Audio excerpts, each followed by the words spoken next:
Good morning, everyone, and welcome to our trauma-informed policy meeting this morning.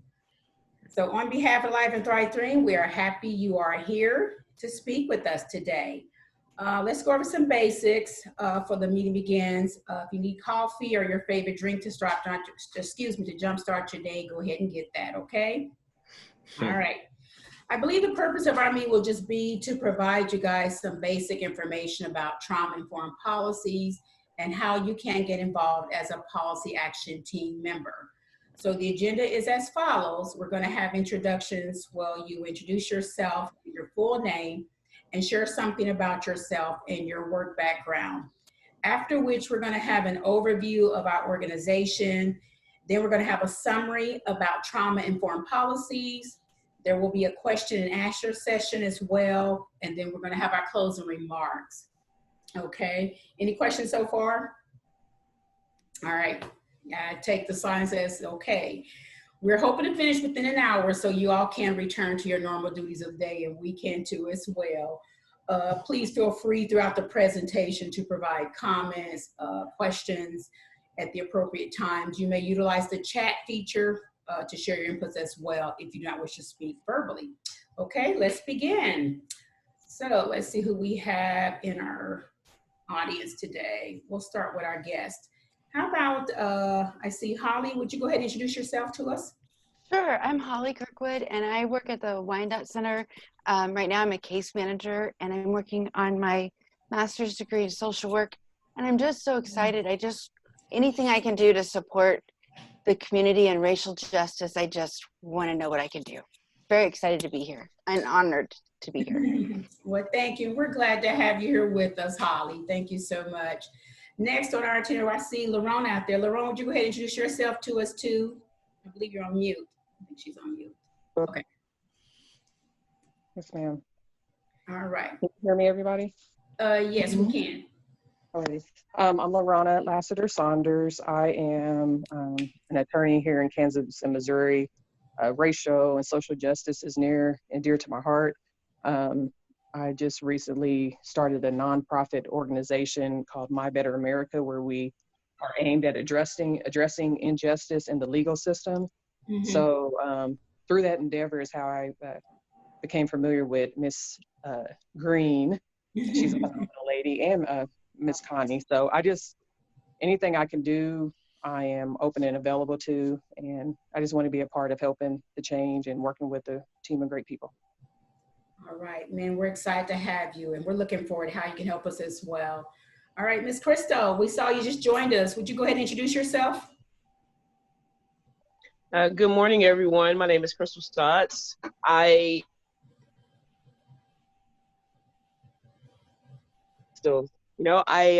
become aware of this program through a outdoor kind of a rally type service I attended, a walk for Kids Against Hate. And I found out about this wonderful initiative that Chandra was heading up. And so I was like, let me, why not be a part of something great here in the city? So I look forward to working with you all. All right, awesome. Thank you, Crystal.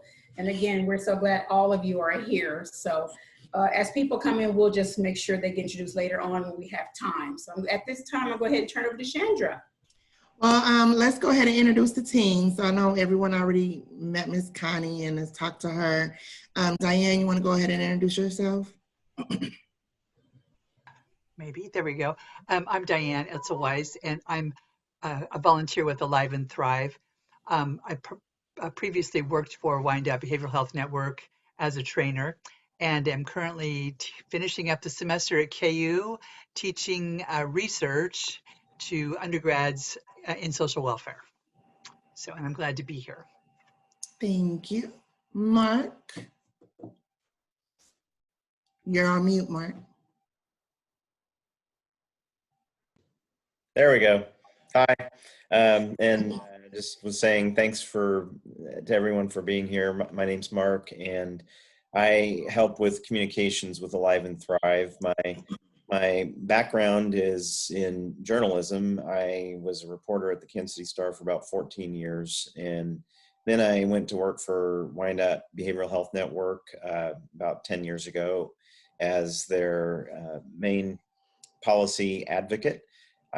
So I advocated for mental health policies for about 9 years while I was there, and have also worked in the help with communications in the mayor's office in KCK for about 1.5 years under former Mayor Mark Holland.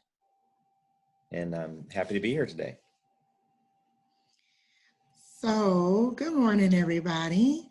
Thank y'all for giving up a Saturday morning where y'all could be playing with kids, washing clothes, doing all kind of other stuff, sleeping late.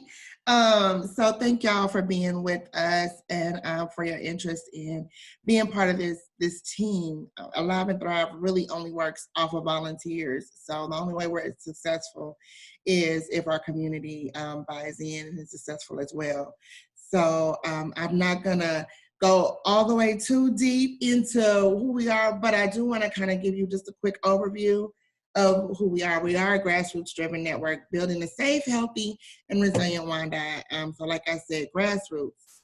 It's myself and Connie and Mark and Diane, and then we have another team member, Kathleen, who may join us a little bit later. But really, like I said, it's the organizations that have teamed up with us. We have over 50 partners, and then like over 100 resources within Wyandotte County. So networking is key, and you all helping us and supporting us is very key as well. And so we're funded through Wyandotte Health Foundation. And when we started, we also have funding through the Reach Foundation as well. So we operate off of grants, and soon we'll be operating off of donations as well. We'll do some of that. So, but we are a subsidiary of Wyandotte BHN, Wyandotte Behavioral Health Network, along with the other like PACES and Frank Williams Center and different organizations like that, all in there. So like I said, we have, well, I said more than 50 partners, but this says more than 60s. Miss Connie has the better count of that. But we have a lot of people working with us. So, and the whole deal is about raising awareness of trauma in our community. And we know that right now we are facing huge traumatic issues in our community. One is COVID, but then the one that's been longstanding but is being fought a lot differently now is racism. And that's from systemic, institutional, community, interpersonal, all of that is included into racism. So we would be remiss if we said we were going to address trauma and didn't do something to address what contributes to trauma in the root of what we have to deal with. So what else you will find is our website is here. It's aliveandthrivewaco.org. So go visit it. It's under construction. Different things may pop up here and there. You may see something new here and there. So I encourage you to just look at it from time to time to see what you find. So let's real quick, I think, Ms. Holly, I know you just went through a whole training of this with trauma and what it is, but I'm just gonna kind of run over it real quick just so that we all can have the same thought process. But trauma basically is, and I'm just gonna give you the easy layman's definition of it. SAMHSA has a really good technical definition, but anything that stops you in your tracks, spiritually, physically, emotionally, and it's such an event. It's such an event that happens that you may not know what to do, and you ended up having some type of response, and it's either fight, flight, or freeze, and we call it PEAS now. So when you come into a situation and you just freeze and you don't know what to do, which is kind of what happened when COVID hit. You saw the world just kind of freeze for a minute. We didn't know whether to go to work, whether to go to sleep, whether to go to the hospital. We didn't know what to do. We just sat there for a few days like, okay, what happens, you know? Whether we fight, and you see a lot of that happening where people don't know exactly what to fight, what to go against, but they're fighting something, right? The fight, flight, flight, just want to run away, you know? among me and some of my friends were like, we can just go run away to Wakanda and just be safe there. So that's just like this running joke that we have. But you kind of just want to get away from everything when your stress levels are so high, and then appease anything you can do to just make everybody around you happy. Make things good. I just want things to be good. So what do I need to do? Which that can get into a whole nother issue of burnout on our end, right? But we do a lot of work. We focus on ACEs a lot, adverse childhood experiences. The original study was done among 70% Caucasian college-educated people. So I'm not really a fan of the original ACEs. It's like 10 questions. I don't really give the test because a lot of people don't know that they're traumatized. And if I'm not going to be able to sit there with them and help them work through some of that, then I don't necessarily give them tests. But if you want to look it up and go through it yourself, feel free to do so. Just make sure you have somebody to talk to afterwards, right? But so there was the original ACEs, but when I talked a little bit earlier about we can't address trauma and not address systemic issues and all of that, Philadelphia did a study and they came up with the Philadelphia ACEs. So where the original ACEs is 10 questions, the Philadelphia ACEs is over 100 questions. And it brings in the experience of lower income communities, of cultural issues. It brings in the experience of foster children. It asks questions more so like, have you experienced, have you witnessed a murder versus has anyone in your household ever been murdered? So it gets a little bit more specific. And because there's so much for people with ACEs or adverse childhood experiences, I let them define their own. You can't really just tell a person what ACEs is for them. Like now we have a whole new thing when we talk about the murders that have happened and they're so live and in your face. You know, that's so different for our youth now versus just hearing about it. They can ruminate on these things and watch videos over and over again to where even for us, it just becomes a whole nother issue. COVID, that's a whole nother ACE, you know, not being able to go to school and interact with people. Humans need interaction. Babies die if no one ever touched them, you know? So what does this look like for our community? The other part of ACEs is adverse community experiences. That's when you get into more of what the systemic and the root cause. So where I don't excuse the behavior of someone being abusive and they still have to be accountable for that, there are triggers in the community, root causes that can contribute to that as well. So just being aware of, you know, if there's low income housing and they're pushing everybody out systemically, then that's going to contribute to homelessness, which is going to contribute to some other things in the home, you know, some frustration, some irritation, and who they're going to take it out on when they get, you know, they can't take it out on the government. So what's in you going to come out. They're going to take it out on whoever is at home, you know? So just being aware of what the root is. But then we get into the topic of resilience. And this is the part that I really love about trauma because it's not a death sentence to have ACEs. It's not a death sentence when you experience trauma. We are way more resilient than what we know, meaning we have bounce back capabilities. We're able to kind of get in and figure out what we need to do. Not necessarily get over it, but start trying to figure out how to place things and how to heal and utilize our trauma for more so for a benefit. And that's really the point that we want to get our community to, and where we want to get anybody who touches Alive and Thrive's work to get to, where they're like, okay, let me play a part in my own resilience. And to be able to do that, you do have to have some level of being trauma informed. Right? There's trauma awareness and there's different levels of knowledge for trauma. But when we talk about trauma informed, it's more so about we know about it. How do we empower other people to do it? How do we help them through this journey of what we're doing now? So that's really what this piece is giving it back to the community to start looking at the policies and the different things that are contributing to negative behavior in Wyandotte County. You know, we have a lot of different history here that is rooted in trauma, even in the creation of Wyandotte County. We have a whole opening to the Underground Railroad. Quindaro was Native American ruins and a grave site that had this big controversy and battle over back in forever ago. You know, we used to have the HBCU here in Wyandotte County, historically Black college, and it's gone. It's like the ruins, the Times came in and took over. And I don't know if you've ever seen any of the old pictures where the downtown was like the place to be, where they had Macy's and all these kind of shoe stores and everything. And now you look at it like, what's going on? Who wants to go visit there?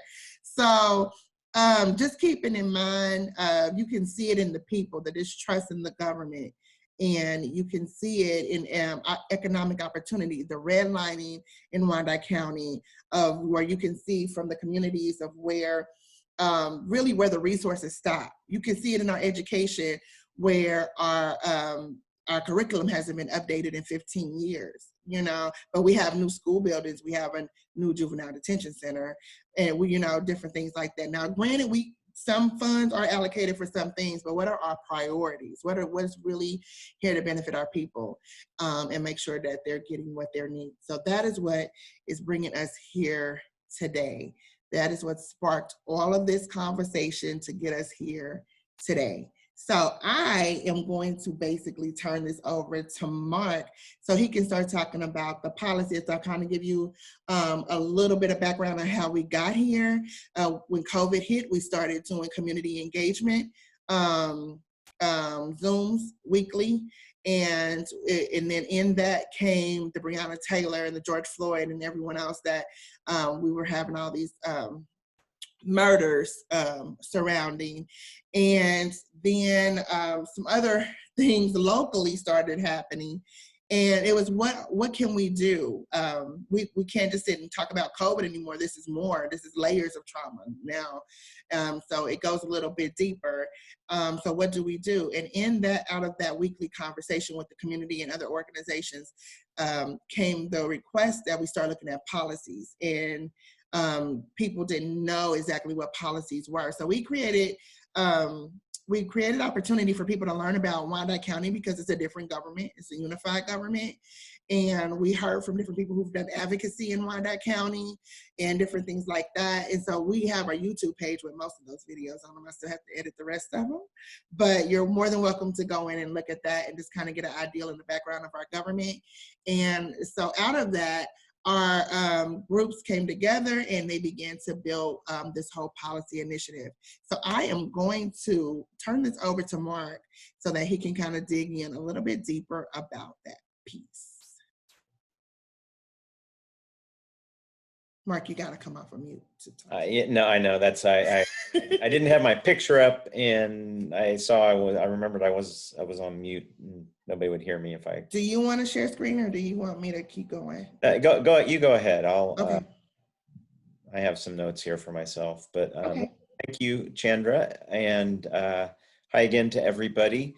As Chandra mentioned, the idea for creating an approach for promoting or advocating for trauma-informed policies, it sprung organically from these civic engagement workshops we had this summer. Once we started bringing people together to discuss the protests, to discuss the recent killings at the hands of police, and to say, you know, what's going on?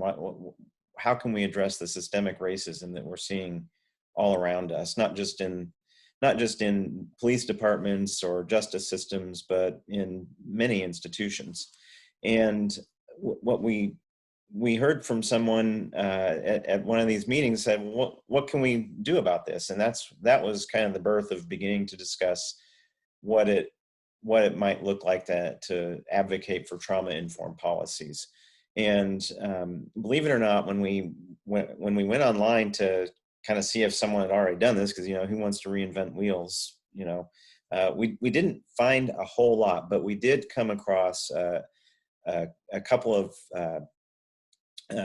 researchers with PhDs who looked at this question of what does it mean, or what could it mean to adopt trauma-informed policies, and their names, Elizabeth Bowen and Nadine Shanta Murshid. I may be butchering your name, Murshid. I'm sorry, Nadine, out there. But anyway, the idea was, how do we communicate this really novel and unknown thing to policymakers? Because they're not going to know what a trauma-informed policy is. They're going to scratch their heads. They've probably never, some of them even heard of the concept of trauma-informed care. So we set out to ask, and what does that mean, and to define it. We want to make sure that we understand the big, broad principles behind it. And what you see on the screen here are the questions we put to these, each policy we look at or are going to look at. We want to ask, does it promote health, safety, and resilience? Does the policy promote, or is it transparent and promote trust? We want to ask, does it empower those affected by the policy? And we also want to make sure, as Chandra mentioned, the redlining. That's an example of historic or generational trauma. The efforts, very deliberate efforts on the part of the government to make it more difficult for Black people to get loans. And that was kind of the beginning of what you see today in our segregated communities. So we want to know, we want to ask, do these policies address historic or generational trauma with things like redlining?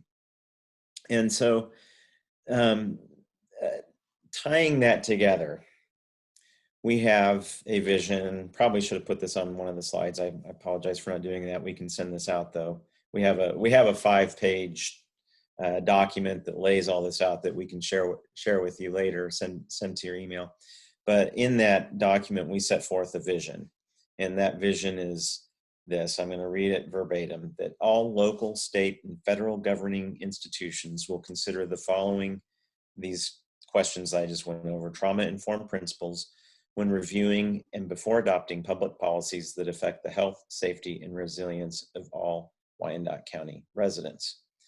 So our aim with this trauma-informed policy, with all the advocacy behind trauma-informed policy, our aim is going to be to communicate these principles to all policymakers.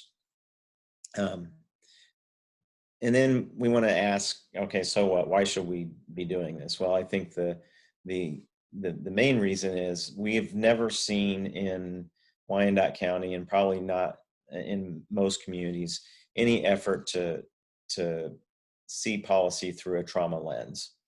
And it's important because we want policies to advance the health, safety, and resilience of people. And we want to identify when that's not happening. We want to identify the barriers that certain policies create that make it challenging or difficult or next to impossible for people to achieve that health, safety, and resilience.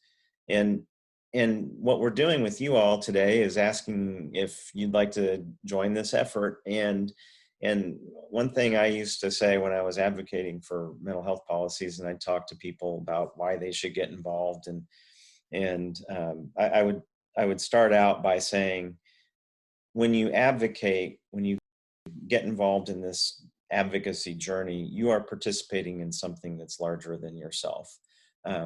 You're not doing it to just advance something personal for you. You are doing it to advance and create and join in an effort to build a healthier, stronger, more vibrant community. And it takes time, it takes patience. Policies don't just appear out of thin air and magically happen. You have to work, you have to communicate with people, you have to persuade people, you have to organize folks. And that's what we're starting to do here today with this meeting, and then moving forward in the months to come. Chan, you can go ahead and go to the next slide. So I thought it would help to, and somebody out there, please keep me honest about the time. I'm trying to pay attention to it, but I want to make sure I don't go over too much. We thought it would help to give an example of some people out there who are doing some, what we would consider to be some trauma-informed advocacy, even if they don't see it that way themselves. And my apologies that this is not a Wyandotte County example, but it ties into the policing issue, and we thought that would be relevant to this discussion. So I don't know how many of you are familiar with this, but in 2018, a young man in Overland Park was in distress, possibly suicidal, and I think neighbors called 911. And when police arrived, this teen, he started to back his car slowly down the driveway in the direction of the police. And it's my understanding, I think there's some dispute about the exact details, but the police were not necessarily in immediate danger, but one officer did perceive himself to be, perhaps. And so he shot at this boy, or young man, and killed him when the car, and because the car was still moving. And it made the news. Maybe a lot of you've heard of this. It was, immediately discussed. The family, of course, was, I can't imagine what they were going through, but in time they realized that they needed to do something about this. And like a lot of wrongful death cases that ended up in a settlement, they received some money. But that wasn't what the mom, at least, wanted. That wasn't satisfying enough to just, you're not going to replace your son. She realized that if she was going to take any kind of meaning out of this tragedy, that she would have to get involved and advocate for some kind of change in the Overland Park Police Department to make sure that this kind of a horrible incident never happened again. And so she started advocating for what are called mental health co-responders. We actually at Wyandotte BHN have, and maybe Holly, more specifically how many, but I know we have at least one mental health co-responder embedded in the KCK Police Department. It's the thought of a lot of mental health advocates that there should be more, that there are so many calls for help, so many calls to 911 that involve people in some kind of distress who may be suicidal or maybe disturbing the peace or getting violent, perhaps, and scaring people. There's a thought that the police aren't necessarily trained adequately to respond to that. So what we need are mental health professionals to go out into the field and make that response. And those are the co-responders. The proposal that was considered by the city this summer was a $3 million budget investment, which is really, I won't give it, I'm not going to say yay or nay about the proposal, but I mean, that's a lot of money for a budget, especially during this time. Because of COVID, a lot of budgets are getting slashed and everything. But nevertheless, that $3 million proposal made it to a standing committee or a subcommittee of the council, and eventually was rejected, in part because of current budget pressures. That everyone, as I understand, everyone at the table said, yeah, we support this, we just can't afford it at this time. That is not necessarily a victory, but it's not a complete defeat either, because the family and other advocates for this will be able to return and say, hey, you said last year that you supported this. Let's make it right this time. So the family continues to advocate for this policy. And we would, looking at it, consider it to be a trauma-informed policy, largely because it would do something to help the police respond to these people who are in mental distress without the threat of taking lethal action. I think that stands to reason that would be what we would be considered trauma-informed. You can go to the next slide, Chan. So how are we going to put this all together? Our proposal that we've laid out in this 5-page document is to create a policy task force that will set the direction, oversee Alive and Thrive's policy advocacy. The task force will be made up of members of organizations that advocate for specific policies.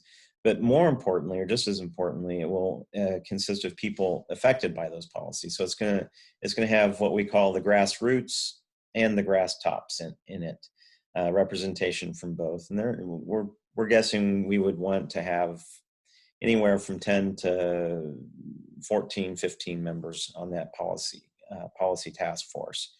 We want a cross-section of interests, and we also will have representation from policy action teams, which I'm going to discuss here in a second.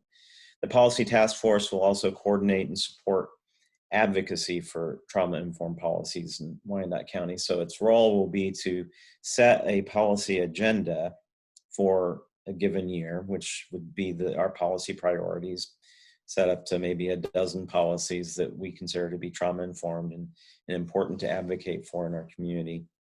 And then we will advocate for and communicate our priorities for these policies with policymakers and stakeholders. This body, the policy task force, will be taking the big picture look at how things are going and just meet quarterly. We don't want to insist that group is going to be doing all the heavy lifting. It's going to be more overseeing and soundboarding and also getting involved in the advocacy, but not doing the nitty gritty work. That's what you all are for. So if you could go to the next slide, Chan. What we're going to do, as I mentioned earlier, the policy action teams are really going to be at the foundation of the work the policy work that we do. And those policy action teams, we'll have 4 of them. We're aiming to have 4, although we may start with just a couple.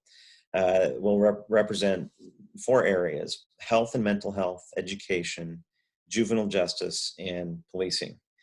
These policy action teams are going to meet monthly, and we're hoping to get, this is probably a tall order, but in time, we would hope to get 8 to 10 members for each team. Each policy action team will have 2 co-chairs, one from, like I mentioned, the grassroots and the grass tops. So the grassroots, we really want people who live in the community, not just represent an organization, but who are affected, who see the effects of a specific policy on their lives day in and day out, and recognize the need for change. So the policy action teams, their 2 big things are going to be to research and recommend policies to the task force, and then also to help advocate for trauma-informed policies in Wyandotte County. So like I said, these are going to be the people doing the heavy lifting, and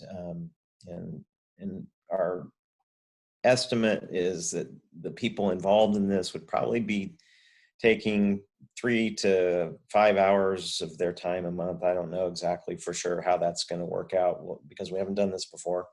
The meetings themselves, when you meet once a month, maybe these are going to be 90-minute meetings. That's what we're thinking right now. But however long it takes to get the work done. Okay, Chan, you can go to the next one. How am I doing on time? Am I all right? You have probably about, well, it's because we finished a little bit early with the other sections. I think you have about 10 minutes left. Would you agree with that, Chan? Would you say that? Time. No, Chan's not sure. Okay. Okay. Well, I think we're doing good. That's good. Make it 5. Maybe we can get out early. And by the way, if you all have questions, please interrupt me. I haven't been looking at the chat thing, but so I've been checking. So our hope is to launch this next year, 2021, and we need. Right now, our priority is to recruit for the education and juvenile justice teams, and to get people in place in those policy action teams by March 2021. And once those policy action teams are meeting, our hope is the goal would be for them to complete their policy review by June 2021, which, hey, that also happens to be maybe when everybody's vaccinated, right? And we can meet face to face. Crossing my fingers. And then and then present the recommended policies to the policy task force by September 2021, and then create advocacy plans by the end of that year. And then in the next year, 2022, get out there and advocate for those policies. All right, next slide. So what we have done is created an application that I say on here, go to the website. Don't do that yet. It's not on our website yet, but we do have a Word document we will send to you if you're interested. And you can, if you're interested in applying for this, do that. The application isn't meant to like intimidate people. It's simply a way to indicate someone's level of seriousness. If you really want to do this, you'll take the 10 minutes it takes to fill this thing out, is what we figure. And it just asks a few simple questions: why you want to get involved with this, your availability, your experience, if you have any experience. When we ask about experience, just if you don't have any, that doesn't rule you out or anything like that. We're more interested in just knowing where people are coming from as they start this journey, this advocacy journey. And we're looking for people who are passionate about improving their communities, who can commit to the monthly meetings and have some kind of direct experience, either through their organization or just living it with one of the 4 policy areas. So if you're, say, a parent and you have a kid in school, you might be someone who wants to get engaged in the education policy action team. If you have a kid who's been through the juvenile justice system, that might be your special passion. If you or someone you know, or you have some close connection to people who have a mental illness, you might be engaged in the mental health arena. Policing, same thing. If you've had experiences with the police, negative or positive, I suppose, you might want to get involved in the policing action team. So that's kind of I guess I hope I didn't go through it too quickly, but I did touch on everything I think that we needed to touch on. Do y'all have any questions for me or Chan or anyone else? I do want to say that we will have trainings coming up that we're partnering with another organization in the community, Alive and Well, over in Missouri, is having some policy trainings coming up. So if you don't have the experience, we still are offering opportunity so people can kind of understand what that process looks like a little bit more. So I just wanted to make sure that was put out there. Right. Yeah. And that's something that I didn't mention is it was a wonderful convergence. Alive and Well is kind of our sister organization on the Missouri side, although they do represent the entire metro. A lot of their work is focused in KCMO and Jackson County, but I think they have a grant to do some of these advocacy trainings, which is great that they've invited us to do that. So it means you all are certainly welcome to participate in those. We would encourage it. This what we did today was not intended to be a training by any means, but just an introduction to what we are doing and to see if you all would be interested in joining in this effort. But the advocacy trainings would be an excellent first step toward getting there. Do we have the dates of those, or could you? We don't have them yet. We We just know that they're going to happen early next year. Okay. Maybe we can distribute them by email to all of us, to Holly, Lorana, and Crystal. Absolutely. And anyone else who watches this and wants to reach out, that's fine. Okay. So would we just send a letter or of interest in our experience could I send it to Chandra or Connie, or what? How would we do that? We've put together a little application form. Great. That we'll send out to you all, and you can just fill that out. Hopefully it doesn't take too much. Give us your feedback too on it if you think it was inappropriate. This is the first time we've done it. If you think it's too much or too little or whatever, because we don't want you to have to sit down and write volumes in order to get involved in this. So just kind of get a little information from you.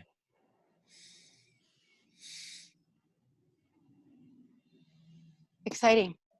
So Yes. if you're focusing mostly on the education part of it first, and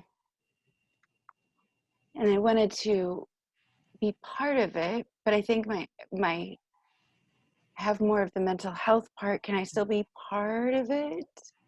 Or do I have to wait? No. Okay. No, you can be part of whatever piece of this you want to be part of. And if you want to be on multiple ones, we just ask that you just take into consideration the amount of time that it'll take. Yeah. Because I don't want to overwhelm anyone in doing this. Or if you have other ideas of how you can be involved, say if you don't have the availability to do this, but would like to just kind of be available when we have the conversations of what policies we're actually going to address, then that would also be. So just let us know what you can do and what you can fit into. That would be great. Okay. Thanks. You're welcome. Thank you. Any other questions? Hey, Shan, this is Lorana. Yes, ma'am. Will some of your action teams meet together? Because a lot of the issues overlap. We definitely, depending on what they pull up and what they want to address, that's definitely a possibility. I'm very much so about collaboration because that means less meetings to me. Yeah. So if they do come up with the same things that they want to address for different, because some education does have to do with mental health and policing and different things like that. So if we come up with some that we are all wanting to work on, then we'll pull that together. Okay, And if I can add, the task force is going to be the body that is aware of what all the action teams are doing, and can be a vehicle through which that coordination takes place as well. So when it considers the policy agenda for the year and it sees some overlap, the people on the task force might say, hey, let's bring in the education and the mental health people together to work on this. I think the other thing, I'm glad you brought that up, Lorana, because the world of advocacy is always involving collaboration and coordination with other groups. It never happens just with a single entity if it's successful. And we are going to be working with other advocates in Wyandotte County, such as the Healthy Communities Wyandotte Policy Group. I think, Chan, you're going to start attending those meetings. Is that right? And so there will be issues overlapping, not just within our group, but overlapping in the entire Wyandotte County community that we recognize that. I think that the big thing that we want to continue to always stress is that we see our role as providing that trauma lens to the discussions and always making sure that these principles that we discussed earlier that the policy is in line with those principles. I think that's one of the big important things that will be contributing to the community. Thank you for that. Anything else? Okay, well, I always love it when a meeting is accomplished and with time left. So I do want to thank you all. We did have other people scheduled to come in. They had other things that came up, but thank you for those of you who were able to attend. If you have more questions, feel free to email me. I think everybody on here has my contact information. So feel free to email, shoot me a phone call. If you have other people that you think may want to be involved with this, and this is right up their alley, please feel free to invite them in on this conversation. And when we get the application posted, we'll put that out, that it's posted. We'll put that out on on our social media platforms as well, so people can start applying for that. And I think applying is the wrong word, but just informing us of their interest form. Let's not Yeah. do that. You want to call it an interest form? We'll call it an interest form. We'll call it an interest form. There you go. Okay, so that's how we think, y'all. Okay, but thank you again for everybody who came. Again, if you have questions, shoot them to me later. But until then, enjoy the rest of your weekend. Okay. And Thank you. we'll be in touch.